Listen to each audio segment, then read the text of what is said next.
CM Revanth Reddy sir ఈ 2025లో కనీసం ఒక కొత్త చట్టం తీసుకురండి సార్. అదేంటంటే సొంత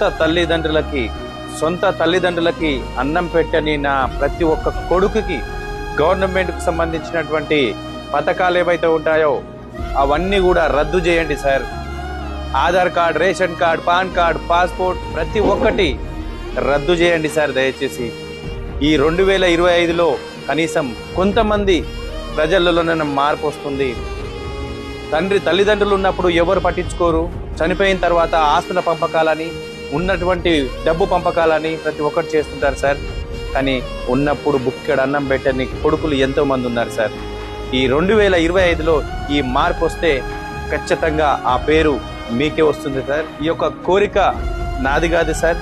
చాలా మంది రోడ్ల మీద ఆకలితో అలమటిస్తూ, ఎంతో మంది ఆకలేసినా కూడా కింద పడేసినటువంటి పదార్థాలు తినుకుంటూ, మురికి నీళ్లు తాగుకుంటూ ఎంతో మంది అనాథలు రోడ్ల మీద చనిపోతున్నారు సార్. మరి తల్లిదండ్రులకి బుక్కడు అన్నం పెట్టని ప్రతి ఒక్క కొడుకుకి బుద్ధి రావాలి సార్ ఈ చట్టం ద్వారా.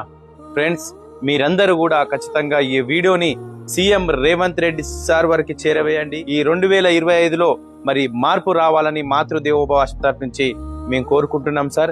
నా ఒక్కని కోరిక కాదు, ఆశ్రమంలో ఉన్నటువంటి మరి వీళ్ళందరి కోరిక సార్. ఆకలితో అలమటిస్తూ మరి ఎక్కడ తినాలో, ఏడ పడుకోవాలో తమ పేరు ఊరు మర్చిపోయి దిక్కుమొక్కు లేని దుర్భరమైన జీవితం గడుపుతూ రోడ్లపై యాక్సిడెంట్ అయి చనిపోతున్నటువంటి అనాథల ఆవేదన సార్ ఇది. దయచేసి కొత్త చట్టం తీసుకురండి సార్ ప్లీజ్. మీ ద్వారా చట్టం వస్తే ఎంతో మంది అభాగ్యులకి మంచి జరుగుతుంది సార్. నేను మీ గట్టుగిరి, మాతృదేవోభవ అనాథాశ్రమం.